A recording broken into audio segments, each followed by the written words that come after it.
जय रघुवीर समर्थ श्रीमत दासबोध दशक 8वा ज्ञानदशक मायत भवनाम समास 4था सूक्ष्म पंचभूते निरूपण नाम श्रीराम समर्थ श्रीराम समर्थ। मागील आशंकेचे मूळ आता होईल प्रांजळ वृत्ती करावी निवळ निमिष एक। श्री समर्थांनी दशक 8वा ज्याचं नाव आहे ज्ञानदशक मायत भवनाम आणि समास 4था सूक्ष्म पंचभूते निरूपण नाम। या समासामध्ये ह्या समासाला सुरुवात करण्यापूर्वी श्री समर्थांनी मागच्या समासाच्या अंती प्रश्न विचारलेला होता।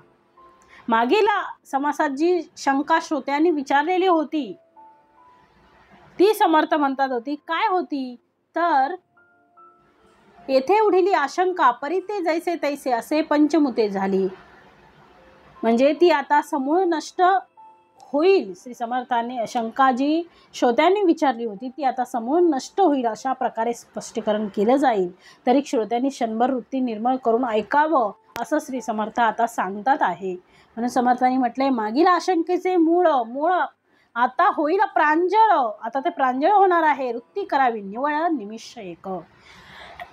ब्रह्मी मूळ माया झाली तिच्या पोटा माया आली, मग ते गुणा प्रसवली मनोनी गुणक्षोभिनी। म्हणजे परब्रह्माच्या ठिकाणी ब्रह्मी मूळ माया झाली, परब्रह्माच्या ठिकाणी सर्वप्रथम स्फुरण रूपाने अव्यक्त सूक्ष्म अशी मूळ माया उत्पन्न झाली आणि नंतर तिच्या पोटा माया आली, मग ते गुणा प्रसवली म्हणून गुणक्षोभिनी। नंतर तिच्याच पोटी जी माया झाली तिच्यापासून समर्थ म्हणतात आहे गुण झाले, म्हणून तिला गुणक्षोभिनी माया असे म्हणतात। पुढे तिज पासाव कोण सत्वरज तमो गुण, तमो गुणापासून निर्माण झाली पंचमहाभूते। तिच्यापासून कोणते गुण झाले तर सत्वरज तम तेनेची झाले जीवित्व, म्हणून म्हणाल तर सत्वरज तम गुण उत्पन्न झाले आणि तमो गुणापासून पंचमहाभूत निर्माण झाली। ऐसे भूते उद्भवली पुढे तत्वे विस्तारली, एवं तमोगुणापासून झाली पंचमहाभूते। याप्रमाणे समर्थ म्हणतात ऐसी भूते उद्भवली पुढे तत्वे विस्तारली। याप्रमाणे प्रथम ती सूक्ष्मत्वाने उत्पन्न होऊन नंतर एवं तमोगुणापासून झाली पंचमहाभूते। उत्पन्न होऊन नंतर सृष्टी रूपाने विस्तारून दृश्य झाली, याप्रमाणे तमोगुणापासूनच पंचमहाभूते झाली। मूळ माया गुणापरती तेथे भूते कैचे होती, ऐसी आशंका हे श्रुती घेतली मागा। पूर्वी श्रोत्यांनी शंका विचारली होती मूळ माया गुणापरती, ते शंका कसली होती मूळ माया गुणापरती तेथे भूते कैचे होती, ऐसी आशंका हे श्रुती घेतली मागा। ही शंका होती, म्हणजे मूळ माया तर गुणा पलीकडली आहे, मूळ माया गुणापरती, मूळ माया हे गुणांच्या पलीकडे आहे, मग तेथे भूते कैसी होती, मग तेथे पंचमहाभूत कशी झाली। आणि एक एके भूते पंचभूते असती तेही आता कैसी स्थिती प्रांजळ करू। आणि एक एके भूती एक एक भूताच्या ठिकाणी या ठिकाणी पंचमहाभूते असती, पंचमहाभूते आहेतच, तेही आता कैसी स्थिती, ती स्थिती आता कशी आहे प्रांजळ करू, आता ती स्पष्ट करू। सूक्ष्म दृष्टीचे कौतुक मूळ माया पंचभूतिक, श्रोती विमळ विवेक केला पाहिजे। सूक्ष्म दृष्टीचे कौतुक, सूक्ष्म रूपाने मूळ मायेत अव्यक्त स्वरूपात पंचमहाभूते असतात। मूळ माया पंचभूतिक, श्रोती विमळ विवेक केला पाहिजे, हे कळून येईल, मात्र श्रोत्यांनी नीट विवेक केला पाहिजे। आधी भूते ती जाणावी रूपे कैसी ओळखावी, मग ते शोधून पहावी सूक्ष्मदृष्टी। काय म्हणताय समर्थ, आधी भूते ती जाणावी, त्यांनी प्रथम पंचमहाभूतांना जाणून घ्यावं, रूपे कैसी ओळखावी, त्यांचे रूप ओळखावे, मग ते शोधून पहावी सूक्ष्मदृष्टी, आणि मग सूक्ष्मदृष्टीने त्याचा शोध घ्यावा। ओळखे नाही अंतरी ते ओळखावी कोणे परी, मनोनी भूतांची ओळखी चतुरी नावेक परिसावी। कशी ओळखावी याचं उत्तर नाही, तरी ती म्हटले तरी तशी म्हणून श्रोत्यांनी तर ते तीळ मात्रही भूतांची ओळख ही चतुरी नावेक परिसावी. क्षणभर थांबा. जे जे जड आणि कठीण ते पृथ्वीचे लक्षण, मृद आणि ओलेपण तितुके आप. असो याप्रमाणे पृथ्वीपर्यंत पृथ्वी असते. पृथ्वीपर्यंत पृथ्वी ही अत्यंत कठीण आहे. ते पृथ्वी तत्वाचं लक्षण आहे. कठीणता आणि मृदू आणि ओलेपणा जेथे असतो ते जलाचे लक्षण आहे. काय सांगितलंय? जे जे जड आणि कठीण ते पृथ्वीचे लक्षण. जे जे जड आहे, कठीण आहे, स्थूळ आहे ते पृथ्वीचं लक्षण आहे. मृद आणि ओलेपण, मृद आणि ओलेपण हे कोणाचं लक्षण आहे? आप म्हणजे पाण्याचं. पुढे सांगतायत जे जे उष्ण आणि सतेज ते तेजा ते जाणावे पै तेज. आता वायो ही सहज निरोपी जेल.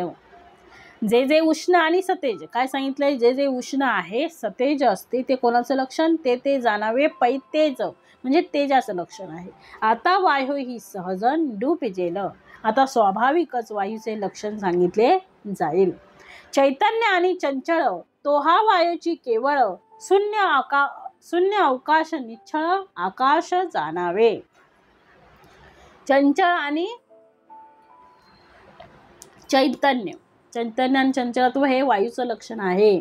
आणि शून्य अवकाश निश्चळ आकाश जाणावे. अजून शून्य निश्चळ पोकळी हे कशाचं लक्षण आहे? आकाशाचं. ऐसी पंचमहाभूते ओळखी धरावी संकेते. आता एकी पाच भूते सावध ऐका. हे जे त्रिगुणाहुनी पर त्याचा सूक्ष्म विचार या लागी अति तत्पर होऊन ऐका. सूक्ष्म आकाशी कैसी पृथ्वी तेची आधी निरोपावी. येथे धारणा धरावी श्रोतेजनी. आता काय सांगितलंय? ऐसे पंचमहाभूते ओळखी धरावी संकेते. याप्रमाणे येथे पंचमहाभूताची लक्षणे सांगितली आहेत. त्यांना संकेतावरून त्यांना ओळखावे. आणि आता एकी पाच भूते सावध ऐका. आता प्रत्येक भूतात पाचही भूते कशी आहेत हे सावध होऊन आता ऐका. जे त्रिगुणाहुनी पर, जे त्रिगुणांच्याही पलीकडे आहे, त्याचा सूक्ष्म विचार, त्याचा विचार अत्यंत सूक्ष्म आहे. या लागी अति तत्पर होऊन ऐका. त्याचा विचार अत्यंत सूक्ष्म आहे म्हणून अति तत्पर होऊन आता तुम्ही ऐका. सूक्ष्म आकाशी कैसी पृथ्वी तेची आधी निरोपावी. येथे धारणा धरावी श्रोतेजनी. सूक्ष्म आकाश तत्वात पृथ्वी तत्व कसे आहे तेच आधी स्पष्ट करून सांगितले जाईल. तरी श्रोत्यांनी आता मन एकाग्र करून ऐकावं. आकाश म्हणजे अवकाश शून्य, शून्य म्हणजे ते अज्ञान, अज्ञान म्हणजे जडत्व जाणं तेची पृथ्वी. आता अवकाश म्हणजे आकाश म्हणजे अवकाश शून्य. शून्य म्हणजे काय हो? शून्याला काही किंमत नाही. जसं आपण म्हणतो याला शून्य पडले म्हणजे अभ्यासामध्ये, तर त्या बुद्धीला महत्वच नाही, ती बुद्धीच नाही. शून्य म्हणजे काहीच नाही हो. अज्ञान, अज्ञान. शून्य म्हणजे ते अज्ञान सांगितलं आहे इथे. आकाश म्हणजे अवकाश शून्य, शून्य म्हणजे ते अज्ञान, अज्ञान म्हणजे जडत्व जाणं तेची पृथ्वी. अज्ञान म्हणजे जडत्व आहे तेच पृथ्वी तत्व आहे. आकाश स्वये आहे मृद तेची आप स्वतः सिद्ध. आता तेजतेही विशद करून दावू. अज्ञाने भासला भास तोची तेजाचा प्रकाश. आता वायो सावकाश साकल्य सांगो. आकाश स्वये आहे मृद म्हणजे आकाश स्वतः मृदू आहे आणि तेची आप स्वतः सिद्ध. आता तेजतेही विशद करून दावू. आणि मृदुता, मृद आणि मृदुता हा पाण्याचा गुण आहे आणि म्हणून याप्रमाणे तिथे आप हे तत्व आहे. आता तेज तत्व आकाशात कसे आहे तेही आता स्पष्ट करूया. म्हणून पुढे म्हटलेलं आहे अज्ञाने भासला भास तोची तेजाचा प्रकाश. आता वायो सावकाश साकल्य सांगो. अज्ञानामुळे जो प्रकाश जाणवतो ते तेज तत्वच आहे. तेथे आता वायू तत्व कसे आहे ते नीट आता तुम्हाला मी सांगतो. वायू आकाशा नाही भेद आकाशा इतुका असे स्तब्ध. तथापि आकाशी जो निरोध तोची वायू. म्हणजे समर्थ म्हणतात वायू आणि आकाश यात आता भेद नाही. आकाशा इतकाच तो स्तब्ध आहे आणि म्हणून समर्थ म्हणतात आहे तथापि आकाशी जो निरोध तोची वायू. तसा तथापि आकाशाच्या ठिकाणी जो प्रतिबिंब असतो तोच वायू आहे.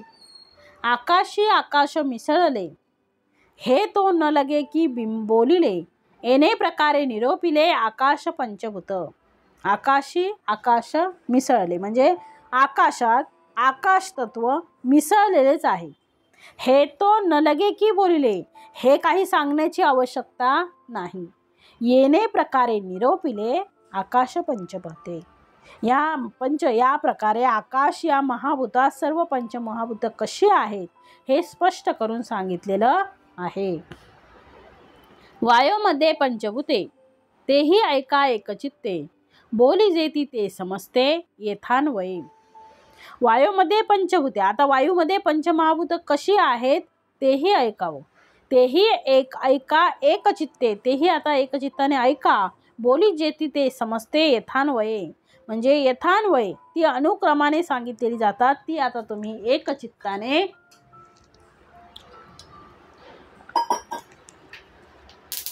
एकचित्ताने समर्थ म्हणतात ती आता तुम्ही एकचित्ताने ऐका.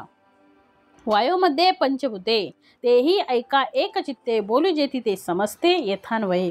हळू फुल तरी जड, हळू वारा तरी निबिड, वायो लागता कडाड मोडती झाडे. म्हणजे काय सांगितलंय, फूल हलके असले तरी त्याला थोडे तरी वजन असते. वारा हा हळूवार वाहत असला तरी तो वायुतत्व घनदाटच त्याचे असते. वाऱ्याने कडाड असा आवाज होऊन झाडे सुद्धा मोडतात. वाऱ्याने बघा, भरपूर पाऊस पडला, मुसळधार वादळ आलं तर वादळाने सुद्धा झाडं मोडून पडतात. खूप पाऊस आला तरी झाडं मोडून पडतात. आणि तोले विन झाड मोडे, वजनाशिवाय झाड मोडले असे कधीच घडत नाही. ऐसे हे काहीच न घडे, तोल तोची तये जडे पृथ्वीचा अंश. वजनाशिवाय झाड मोडले असे कधीच घडत नाही. म्हणजे वायूला काय आहे, वजन आहे. वजन तोल हाच वायूच्या ठिकाणी असलेला पृथ्वी तत्वाचा अंश आहे. तोल तोची तये जडे, पृथ्वीचा अंश तोच पृथ्वीचा अंश आहे. येथे श्रोते आशंका घेतली, तेथे कैची झाडे झाली, झाडे नवती तरी व्यक्ती कठीण रूप आहे.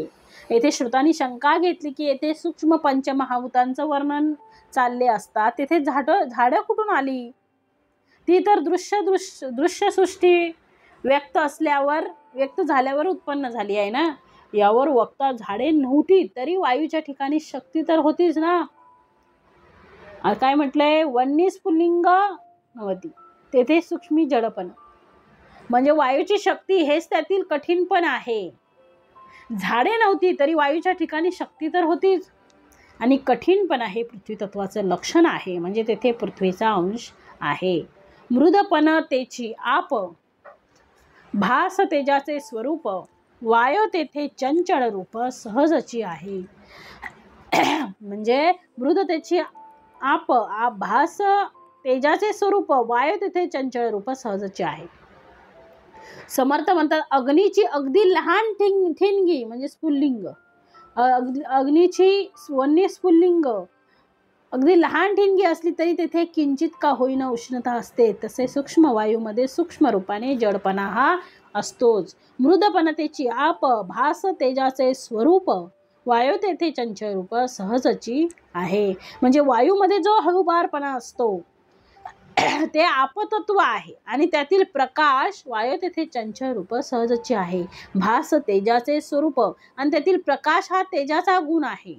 आणि याशिवाय जेथे वायू तेथे चंचलपणा सहजच असतो. सकळांस मिळून आकाश, सहजची आहे अवकाश, पंचभूताचे अंश वायूमध्ये निरोपिले. सकळ भूतामध्ये आकाश हे अवकाश रूपाने सहजच असते. त्याप्रमाणे वायूमध्ये पंचभूतांचे अंश वायूमध्ये निरोपिले. याप्रमाणे वायूमध्ये पंचभूतांचे अंश कसे आहेत ते आता स्पष्ट केलं. आता तेजाचे लक्षण, भासले पण हे कठीण, तेजी ऐसी ओळख न पृथ्वी येची. आता तेजाचे ते कसे आहेत ते सांगते. भासले पण कठीण, प्रकाश हे भासलेपण ते कठीण, प्रकाश हे तेजाचं जे लक्षण आहे. त्यात तेजी ऐसी ओळख न पृथ्वी याची, त्यात जडत्व आहेच ते पृथ्वी तत्व आहे. भासला भास वाटे मृद, तेजी आप तेची प्रसिद्ध, तेजी तेज स्वतः सिद्ध सांगणेची न लगे. जो प्रकाश दिसला तो मृदू वाटतो, भासला भास वाटे मृद. जो प्रकाश दिसला तो मृदू वाटतो. तेजी आपतेची प्रसिद्ध, ते आपतत्व. तेजी तेज स्वतः सिद्ध, तेजाच्या ठिकाणचे समजले. तेजात तेज असते हे तर प्रसिद्धच आहे, ते काही सांगण्याची गरज नाही. तेजी तेज स्वतः सिद्ध सांगण्याची न लगे. म्हणजे तेजामध्ये प्रकाश असतो, तेज असतं, ते सांगायची काही गरज नाही. तेजी वायो ते चंचळ, तेजी आकाश निच्छळ, तेजी पंचभूते सकळ निरोपिली. जो प्रकाश दिसला तो मृदू वाटतो, ते आपतत्व तेजाचं ठिकाणी आहे असं समजावं. तेजात तेज आहे हे तर प्रसिद्धच आहे, ते सांगण्याची काही गरज नाही. परंतु तेजातील चंचळपणा हे वायुतत्व आहे, तर निश्चळपणा तेजी वायू ते चंचळ.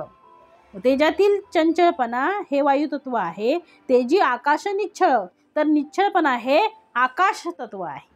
तेजी पंचभूते सकळ निरोपिली. याप्रमाणे तेजात पंचमहाभूत कशी आहेत हे स्पष्ट केलेलं आहे. आता आपाचे लक्षण. आप तेची जे मृदपण, मृदपण ते कठीण तेची पृथ्वी. आप म्हणजे काय हो? पाणी. आपतत्व तेच मृदूपण आहे.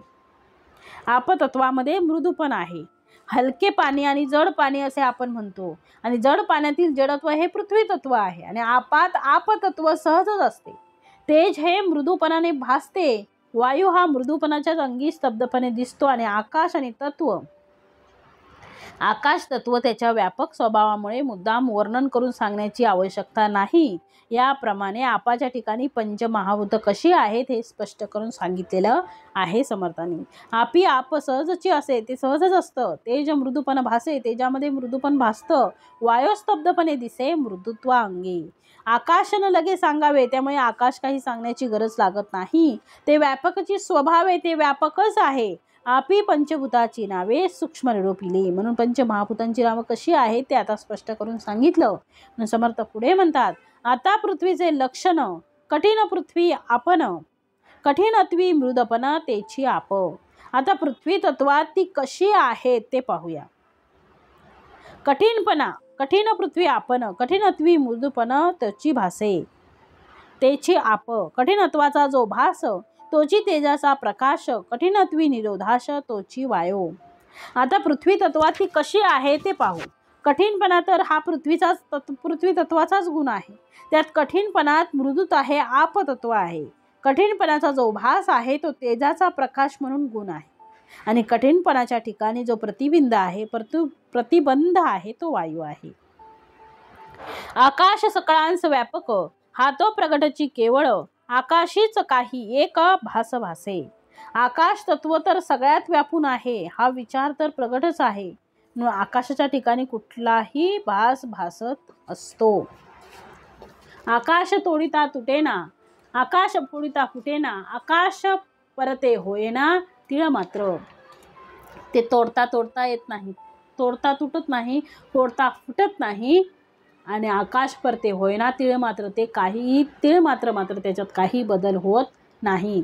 असो आता पृथ्वीअंत, दाविला भूतांचा संकेत. एकभूती पंचभूत तेही निरोपिलं. म्हणजे समर्थ म्हणतात, असो आता हे पृथ्वीचं सगळं मी सांगितलं.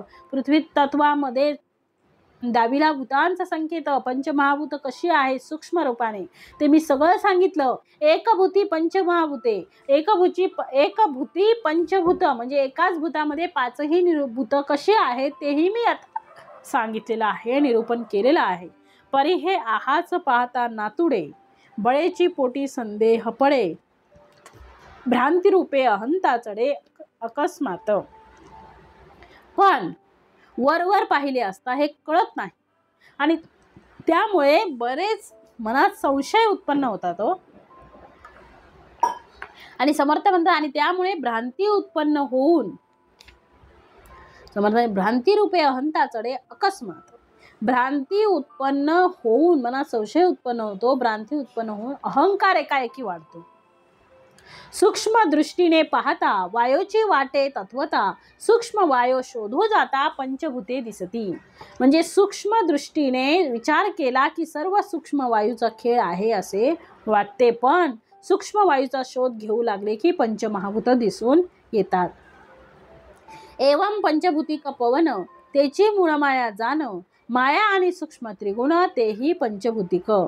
थोडक्यात पंचमहाभूतांचं वायू म्हणजेच मूळ माया आहे आणि माया आणि सूक्ष्म त्रिगुण हेही पंचभौतिकच आहेत. म्हणून पुढे म्हटलं आहे, भूते गुण मिळविजे त्यासी अष्टदा बोलिजे, पंचभूतिक जाणीजे अष्टदा प्रकृती. पंचमहाभूतात त्रिगुण मिळवले म्हणजे त्यांना अष्टदा म्हणतात. म्हणून अष्टदा प्रकृती ही पंचभौतिकच आहे. शोधून पाहिल्या विन संदेह धरणे मूर्खपण, याची पहावी ओळखन सूक्ष्म दृष्टी.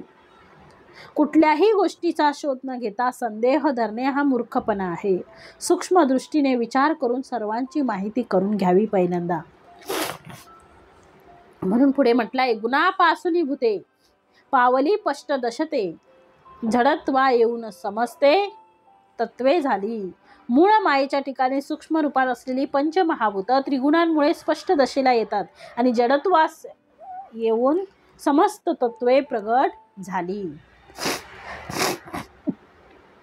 पुढे तत्वविवंचना, पिंड ब्रह्मांड तत्वरचना बोलली असे ते जना प्रगटची आहे. यानंतर जी तत्वविवंचना, पिंड ब्रह्मांड तत्वरचना वगैरे सांगितली जाते ती लोकांना माहितीच आहे. हा भूतकर्दम बोलिला, सूक्ष्म संकेते दाविला, ब्रह्मगुण उभारला तत्पूर्वी. समर्थ म्हणतात, याप्रमाणे पंचमहाभूतांचे मिश्रण कसे झाले हे बुद्धिगम्य तर्काने दाखवले आहे. हे सर्व वर्णन ब्रह्मांडाची रचना होण्यापूर्वीचे आहे हो.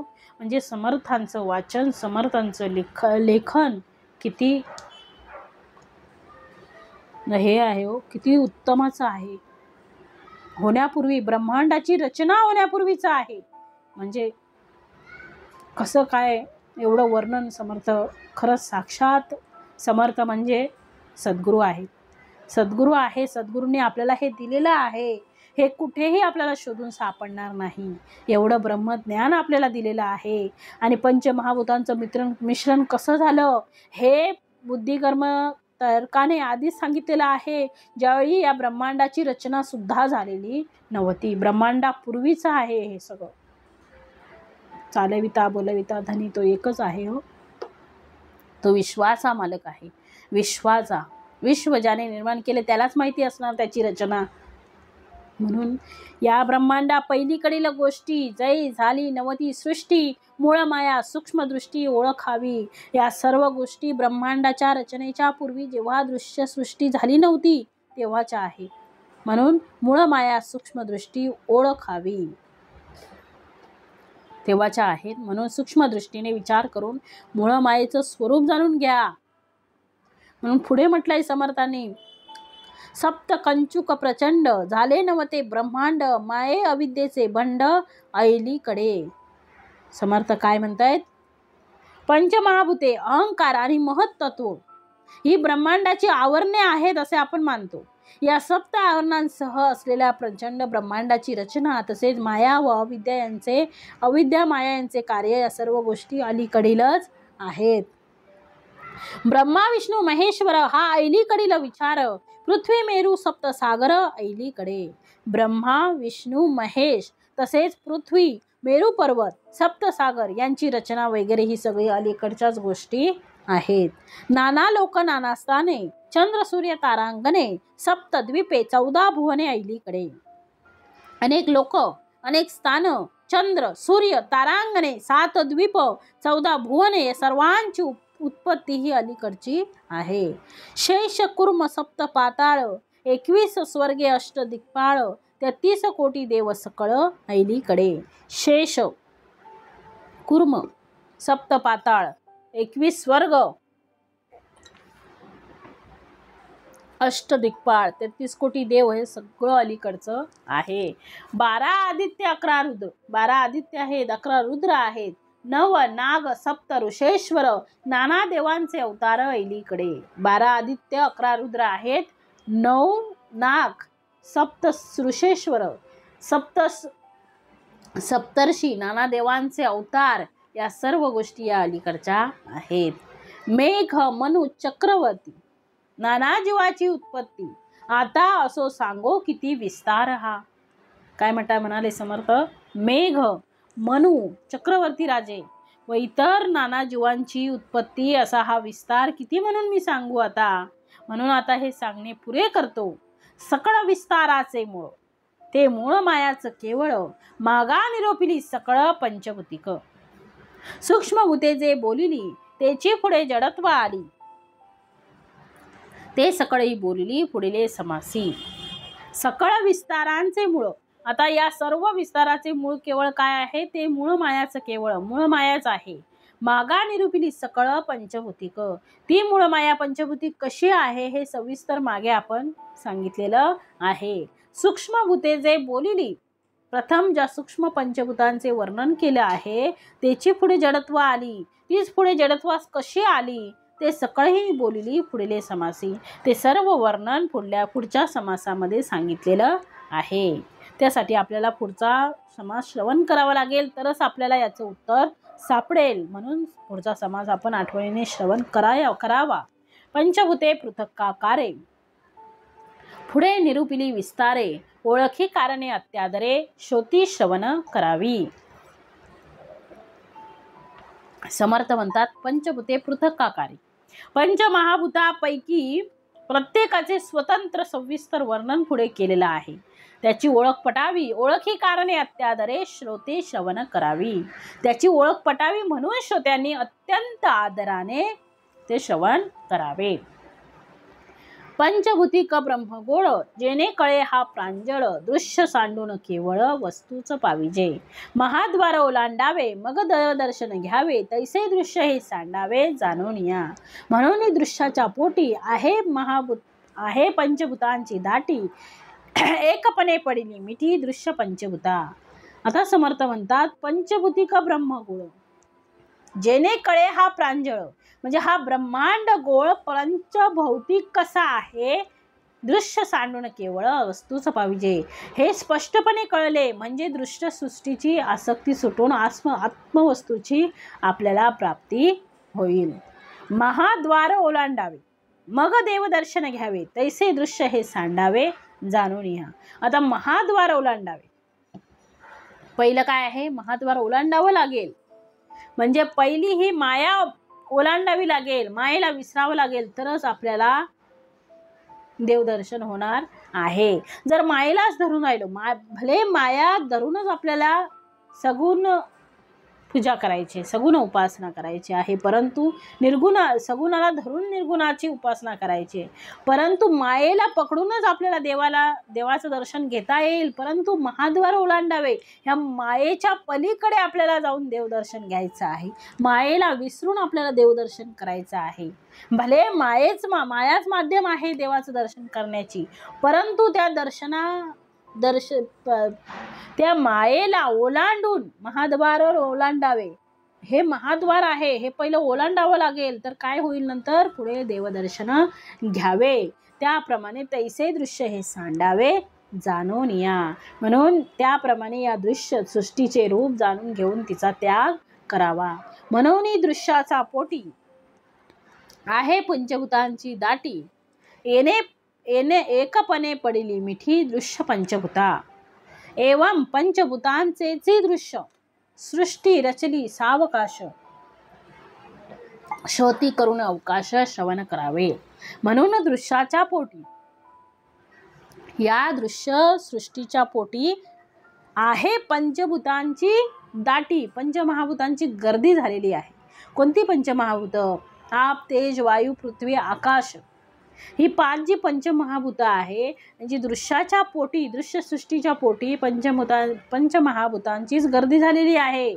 एकपणे पडली मिठी, म्हणजे यांची दृश्य आणि पंचमहाभूती यांची एकपणाने मिठी पडली आहे. म्हणजे काय आलंय, दृश्य पंचमहाभूत मिठी पडली आहे, म्हणजे दोन्ही एकच रूप आहे. म्हणून दृश्य हे कसं आहे, पंचभौतिक आहे. एवं पंचभूतांचे दृश्य सृष्टी रचली सावकाश, श्रोती करून अवकाश श्रवण करावे. समर्थ म्हणतात थोडक्यात काय तर एवं पंचभूतांचे दृश्य, पंचमहाभूतापासूनच सृष्टी रचली सावकाश. यथावकाश सर्व दृश्य सृष्टीची रचना झालेली आहे. कोणाच्या? महाभूतांची दृश्य, त्याच्यामुळे सृष्टी रचली आहे आणि ती सावकाश रचना तिची झालेली आहे. म्हणून श्रुती करून अवकाश श्रवण करावे. म्हणून श्रोत्यांनी सावकाशपणे श्रवण करावे. पुढच्या समासामध्ये समर्थांनी ते सगळं सविस्तर दिलेलं आहे. इति श्रीदासबोधे गुरुशिष्य संवादे सूक्ष्म पंचभूते निरूपण नाम समास चौथा. जय जय रघुवीर समर्थ.